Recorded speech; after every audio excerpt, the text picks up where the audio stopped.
ఇప్పటికి ఒక 500 కోట్లు పే చేశాం. ఏదైతే 4 సార్లు చెప్పాడు, ఇప్పుడు కూడా క్రెడిట్ చోరీ. నిన్న కూడా చూశాను నేను. నాకు నడవాలా ఏడవాలా నాకే అర్థం కావడం లేదు.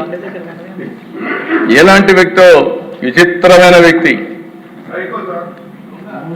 అక్కడ ఏం చేశారంటే అధ్యక్ష చెప్పుకోవచ్చు చేసిన పని, తప్పు లేదు. ఒకవేళ చేయకపోతే కరెక్ట్ చేసుకోవాలి. అక్కడ మీరు చూస్తే అధ్యక్ష మొత్తం కూడా ప్రాజెక్టులు ఇప్పుడే డీటెయిల్స్ అన్నీ రమణారెడ్డి గారు చెప్పారు, నేను ముందుకెళ్ళను. అంత పనులు పెట్టుకొని మొత్తం కలిసి 2500 కోట్లు అయ్యే ప్రాజెక్ట్ని తొందరగా పోయి జాతికి అంకితం చేస్తున్నారని రిబ్బన్ కట్ చేసి వచ్చాడంటే నీళ్లు రాకుండా